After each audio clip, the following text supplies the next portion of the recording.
everybody, welcome back to my YouTube channel. My name is Kathy. Today I wanted to show you a quick video on a workshop that I provided at my latest scrapbook retreat. So I have these weekend retreats in a small town that's outside of the city that I live in, and throughout the weekend, at some point during the weekend, I get everyone to come and we make a project that I designed. So this is the first time that I actually made cards for my project at one of my retreats. I tend to do mini albums or layouts, or I've done some home decor items for my retreats before, but this time I wanted to make cards. So, and then I have like a little fun thing at the end that they made so that they could store their cards in it.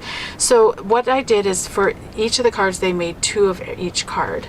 So these are 2 of the Christmas cards, and these are actually similar to the there's a card kit that you can get with Close to My Heart right now, the Christmas card kit, and these are 2 of the cards that you can make in that card kit. So they made 2 of each of these cards, and they're just like really your A2 kind of size cards. So those are the 2 Christmas cards that they made. And then using the Zoe paper pack, what they did is I just made these 2 cards and I just flipped the paper around. So each paper that you see, if you just turn it over, well, this one is the back of that one, but it's just all of our paper is double-sided, so you just have to flip the paper, and then so it's the exact same card, but you just flip the paper. So and then what I did for this one is before these are A2 size cards, so I cut off, like on the front flap, I just cut off 1/2 inch, and then I used our scallop punch to kind of create the scalloped edge there, and then by doing that you can just add in like a little strip of cardstock behind it, and I just like how it looked. So I did all that prep work before they actually made the cards, and in fact for all of the projects that I make, everything is pre-cut. It's a pretty sweet deal because they get to just come and just make what I've shown them how to make. The next card that we did is this is the Sangria paper pack. So what I did for this one is I did use our embossing folder and use the circles, and then we have these diffusers that you can use with your embossing folder. So in this case it's like a circle. So when you use it with your embossing folder, it kind of leaves the circle so that it doesn't emboss in that circle area when you use the 2 together, which is pretty cool. So we have a square one and we have a circle one. So I was able to kind of create all these all this embossed cardstock, and then that allows them to basically stamp here because it's a flat surface. So it was pretty fun actually to use those diffusers. Those are new with our last idea book, so I had fun with those.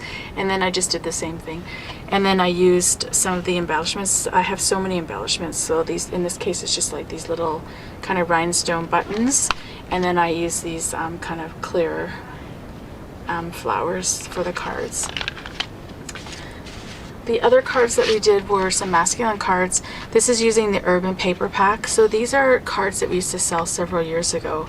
They're scalloped kind of craft cards, and so I had some left over that I bought before they were discontinued, and so I used those, and they just open up. They're pretty simple cards, and then I just stamped the inside. I just did a couple of the star stamps so that the person can write inside.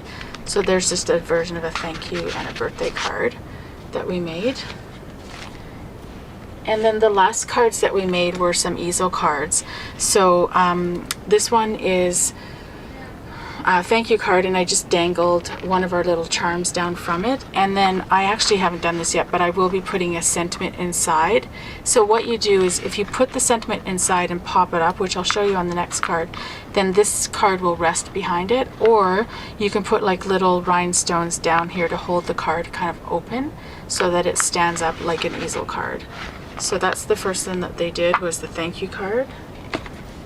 And I have a lot of thank you cards. So a lot of my cards that I made, a lot of the samples that I made for them were thank you cards, because I just go through so many. And so these are actually paper flowers that we sold several years ago, and I just used our re-inker, the pear re-inker and water, and sprayed them all and let them dry before we used them in the project. And then I just used again one of those pendant charms and the sticker inside, and then they were able to use that, and then the card stands up like an easel card. So if you pop up like your sentiment here, the card can kind of stand and rest behind it. So this is just, we have a couple of stamps where we have different quotes on, which I love. So if you're going to give an easel card like this and you put this sentiment like thank you on the front or happy birthday on the front, I feel like you just need something on the inside so that when they stand it up, it's kind of like something that they can enjoy. So I tend to do this a lot, where I'll put like a quote inside the card. So that is the last card that I wanted to show you. And then what I did is I bought these boxes from the dollar store. And so basically they're just plain boxes. And so this is actually the lid of the box. So I just take the lid and I put it on the bottom of the box. And then they decorated all the sides with paper, with the pattern paper, and then with you know, solid cardstock in the inside. And then I bought these kind of feet.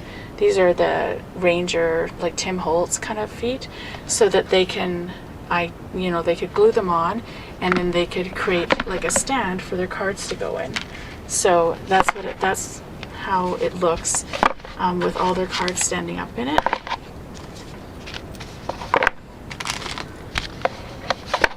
So this is kind of what it looked like with all their cards that they made standing up in it. And then I gave them envelopes and everything.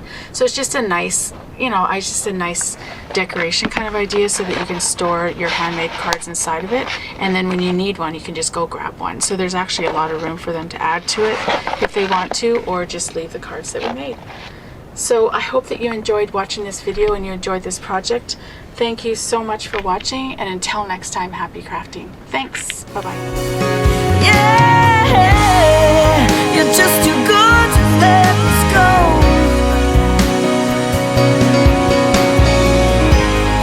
It's better to try.